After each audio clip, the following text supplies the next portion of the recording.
Hey guys, today I'm going to show you how to study new words in another language. So in my last video I asked you if you would be interested in a video like that, and a lot of you said that you would. So here we go. There are a lot of different ways to memorize new vocabulary, and you can use Quizlet or WRTS, or if you're Dutch, WRTS.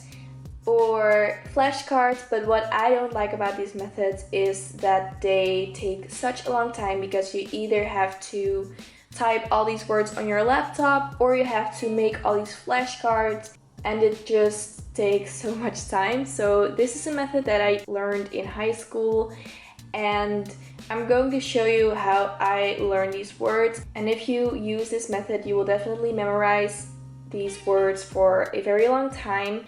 So the first thing that you're going to do is you're just going to read these words, and by doing this you will already remember some of those words, because some of those words are, for example, the same in another language, and some of these words are really familiar to you because you've learned these in the past. So just reading these words will be very beneficial because you will remember a couple of words already. And then the next thing we're going to do, and now we're going to use this piece of paper, and we're kind of going to split these words up into little chunks. So we're going to make chunks of like 5 to 10 words. That's easiest to work with. And then you're just going to study those chunks until you know all the words of the chunk. Then you're going to move on to the next chunk, study those words. And if you think, okay, I know these words, you're going to go back to the first chunk and test yourself if you still know all the words of the first chunk. So, for example, this is a chunk, and let's say this is a chunk. You're going to study the first chunk until you know everything. And if you know everything, you're going to test yourself one more time, check all these words, and then you're going to go to the next chunk. Now we're in the next chunk, and we're going to study these words. When you think you know all the words of the second chunk, you're going back to the first chunk and test yourself if you still know all these words. And if you do, you can use a highlighter and highlight every word that you know. And that's kind of how you study these words. And if you know all the words of the first chunk, you can go to the third chunk. We're going to the third chunk, we're going to study all these words until we know everything. And then we go back to the second chunk and we're going to study those words and test ourselves if we know these words.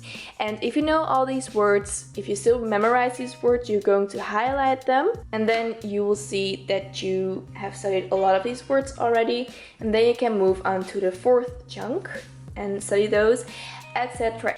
To remember words in the long term, you have to memorize. You have to really work with those words. You have to really let your brain sweat a little bit. The last thing I do to test myself is I grab a notebook, and then you're going to cover one side of the words, and then you're going to cover all the, well, in this example, French words, and then you're going to write all those words down as if you're really making that test or exam. And you can check the spelling by doing this. So by doing this, you get an idea of what the test will be like.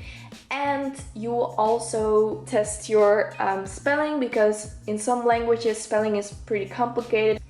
If you want to test yourself one last time, what you need to do is you start at the bottom and you go upwards. I'm always kind of afraid that I will learn these words in this specific order and that I won't remember it on the test.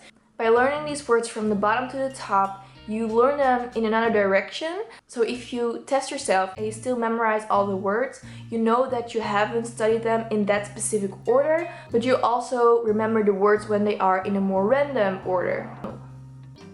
In this specific example, I'm studying these words from Dutch to French, and when I have to study these words the other way around, so from French to Dutch, I will use the same method that I just showed you, but because I already studied them from Dutch to French, I will notice that it's going to be a lot easier to study these words the other way around.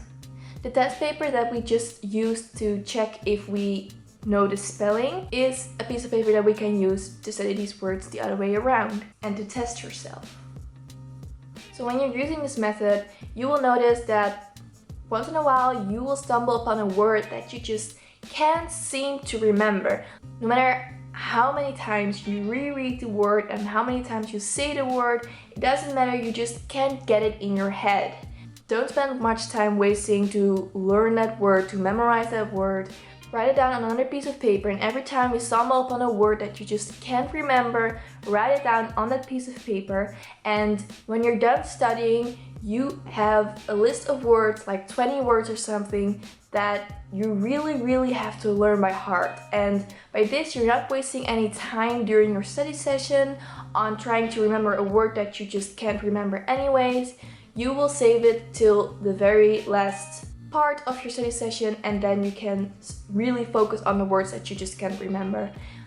When you start using this method, the first 15 to 30 minutes are going to be pretty slow, but after a while you will learn these words 10 times faster because you are used to the method, you're used to remembering the words. So don't give up if it doesn't go really fast at the beginning. Just keep going, and after a while you will notice that you can learn a page within 10 minutes. So that was the end of this video. Make sure to give the thumbs up if you enjoyed it or if you found it useful, and subscribe to my channel if you never want to miss another study related video.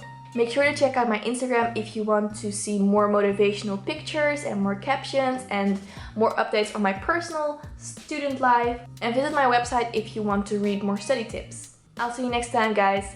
Bye!